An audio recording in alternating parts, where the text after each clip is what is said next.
பணியில் அங்க வகிக்கும் அனைத்திந்திய அண்ணா திராவிட முன்னேற்ற கழகத்தின் பொறுப்பாளர் இன்ஜினியர் எஸ்கேவி பழனிவேல் அவர்கள் உரையாற்றுவார்.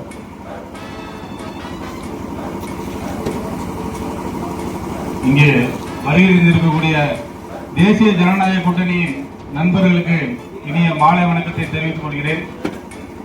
வருகிற சட்டமன்ற தேர்தலில் இந்த தீய சக்தி திமுகவை விரட்டியடிக்க உங்களுடைய பொன்னான வாக்குகளை எல்லாம் இந்த 5000 ரூபாய் பணத்திற்கு அடகு வைக்காமல் தேசிய ஜனநாயக கூட்டணிக்கு இரட்டைலைக்கோ அல்லது தாமரை சின்னத்திற்கோ இங்கே போட்டியிடப் போகின்ற நம்முடைய வெற்றி வேட்பாளர் இன்றைய சட்டமன்ற உறுப்பினர் நாளை அமைச்சர் அண்ணன் உத்தம் அவர்களுக்கு வாக்குகளை செலுத்த வேண்டுமாய் உங்களுடைய பணி அன்போடு கேட்டுக்கொள்கிறேன்.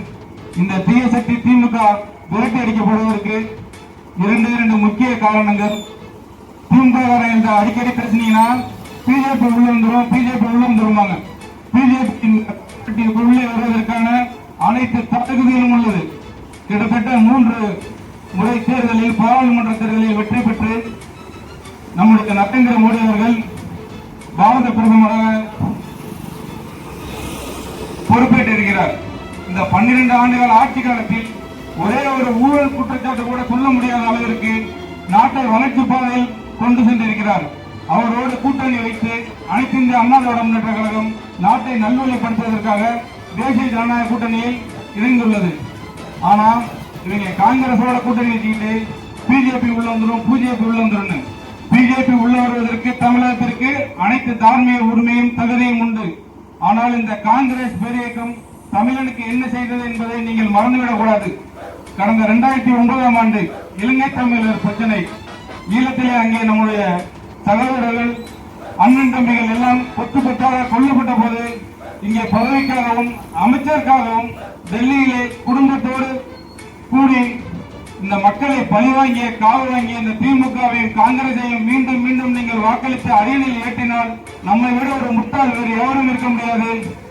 தேசிய தலைவர் பிரபாகரன் அவர்கள் தன்னுடைய நாட்டுக்காக, தன்னுடைய விடுதலைக்காக, தமிழுக்காக, தமிழனுக்காக தன்னுடைய மனைவி, மகன், தன்னுடைய தாய், தந்தை அத்தனை பேரையும் இந்த போரிலே பலி கொடுத்து நாட்டிற்காக உயிரை விட்டார்.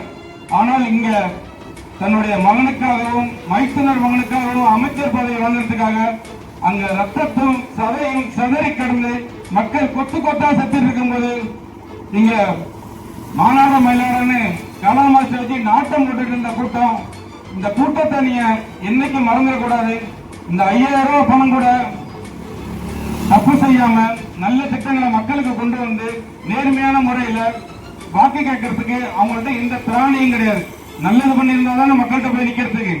அனைத்து இந்திய அண்ணா திராவிட முன்னேற்ற கழகம் கொண்டு வந்த அத்தனை திட்டங்களுக்கு இன்சியல் மட்டும் போட்டு திமுக கொண்டு வந்த மாதிரி ஐயா எடப்பாடியார் அவர்கள் சாதாரணமா செய்த திட்டங்களை எல்லாம் இவங்க சாதனை திட்டம் போல விளம்பரப்படுத்திக் கொண்டு மக்களை பொய்யும் புகட்டும் சொல்லி ஏமாற்றிக் கொண்டே வருகிறார்கள். நாங்கள் ஆட்சிக்கு வந்தால் முதல் கையெழுத்து நீட் தேர்வு ரத்து. இவர்களுக்கு என்ன அதிகாரம் இருக்கிறது நீட் தேர்வை ரத்து செய்வதற்கு? ஒரு பொய்யான வாக்குறுதியை கொண்டு அரியலூர்ல அனிதானூருக்குள்ள செத்து போச்சு. அது செத்து போன வேகத்துக்கு அந்த பொண்ணு பேர்ல நாங்க காலேஜ் கட்ட போறோம், மருந்து நீட் தேர்வை ரத்து பண்ண போறோம்னு ஒவ்வொன்று கதை விட்டாங்க. இதுவரை நடந்துச்சா? ஏதாச்சும் ஒரே ஒரு சின்ன துரும்ப கிள்ளி போட்டுருவாங்க நீட் தேர்வு சம்பந்தமா. ஆனா ஐயா எடப்பாடியார் அவர்கள் பாரத பிரதமர் நரேந்திர மோடி அவர்களோட நல்ல நட்புறவோடு கொண்டு கிட்டத்தட்ட ஒரே ஆண்டு காலத்தில் 11 மருத்துவக் கல்லூரிகளை தமிழகத்திற்கு கொண்டு வந்திருக்கிறார் என்றால் அதை விட ஒரு தலைவர் இந்திய திருநாட்டிலே கிடையாது.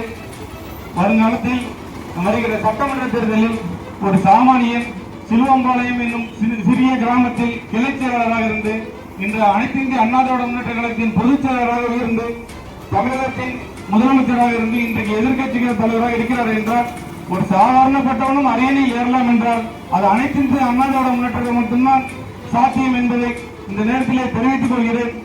இந்த உரிமை தொகை எல்லாருக்கும் கொடுத்தாங்க பாத்தீங்கன்னா 1,31,00,000 பேருக்கு தான் கொடுத்துருக்காங்க கார்டுக்கு. பாக்கி 1 கோடி பேருக்கு கொடுக்கல. ஏன்னா அவங்களுக்கு எல்லாம் தகுதி இல்லையா.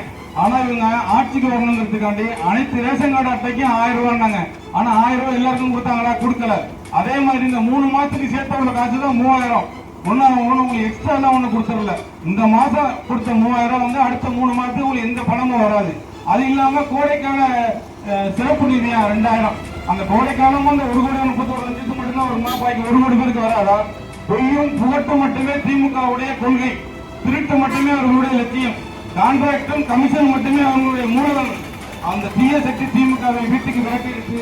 சட்டம் ஒழுங்கு சரியாக ஒரு சீராக காவல்துறையுடைய கைகள் கட்டமைக்கப்பட்டு அம்மா ஆட்சியில் இருந்தது போல அவர்கள் சுதந்திரமாக செயல்பட வேண்டும் என்றால் அனைத்து இந்திய அண்ணா திராவிட முன்னேற்ற கழகம் ஆட்சி வருகிற சட்டமன்ற தேர்தலில் தமிழகத்தில் அமைய வேண்டும். இப்ப ரீசெண்டா பாத்தீங்கன்னா திருத்தணியில வட மாநிலத்திலிருந்து வந்தாரை வரவழைக்கும் தமிழ்நாடு என்று இங்க பிழைப்புக்காக வந்த ஒரு கூலி தொழிலாளியை கஞ்சா போதையில் எந்த தவறும் செய்யாத அந்த கூலி தொழிலாளியை வெட்டி படுகாயப்படுத்தி ராஜீவ்காந்தி அரசுமனையில் அனுமதிக்கப்பட்டு அவன் உயிரோட இருக்கானா செத்தானா ஆண்டவருக்கு தான் தெரியும். அடுத்த நாள் மதியானமே அவனுக்கு சிகிச்சை முடிஞ்சு ஊருக்கு போயிட்டான், அவனை அனுப்பி வச்சுட்டான்னு சொல்லி அந்த சாப்டரை க்ளோஸ் பண்ணிட்டாங்க. ரீசெண்டா ஒரு பெண் காவலரா ஒரு கூட்டத்துல திமுக குண்டர்கள் அசிங்கப்படுத்திருக்காங்க.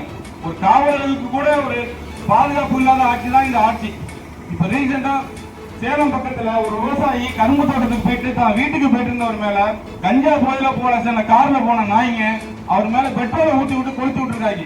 கஞ்சா போதையில என்ன செய்யறது என்ன பண்றதுன்னு தெரியாம இளைஞர்களை சீரழிச்சு கஞ்சாவே இல்ல 0% கஞ்சான்னு சுகாதாரத்துறை அமைச்சர் மா சுப்பிரமணியம் வாய்க்கு வாய் பேட்டி கொடுத்துட்டு இருக்காரு. நம்ம நாகப்பட்டினம் மாவட்டம் பரமநாதபுரத்துல கிட்டத்தட்ட 48 கிலோ கஞ்சா இப்ப ரீசெண்டா ஒரு வாரத்துக்கு முன்னாடி பிடிச்சிருக்காங்க போலீஸ். 0% கஞ்சா இருக்கும்போது நாகப்பட்டினம் வரைக்கும் அந்த கஞ்சா அப்படி இருந்துச்சு. கஞ்சா விற்பதற்காக ஒரு ஆட்சி நடக்கிறது என்றால் இந்தியாவிலே அது தமிழ்நாட்டில் மட்டும்தான். இந்த விஷயங்களை நீங்கள் தெளிவாக புரிந்து கொண்டு உங்களுடைய பெண்கள் உங்களுடைய மகன் நாளைக்கு நன்றாக இருக்க வேண்டும், அவன் ஒழுக்கமாக இருக்க வேண்டும், கஞ்சா மது போதையில் சிக்கி தவிக்காமல் படிப்பில் கவனம் செலுத்த வேண்டும் என்றால் அண்ணா திமுக ஆட்சி அமைய வேண்டும். அதுக்கு தேசிய ஜனநாயக கூட்டணிக்கு உங்களுடைய பொன்னான வாக்குகளை செலுத்துங்கள். தீய சக்தி திமுகவை வீட்டுக்கு விரட்டி அடிங்கள் என்று கூறி வாய்ப்பளித்தமைக்கு நன்றி கூறுகிறேன். நன்றி.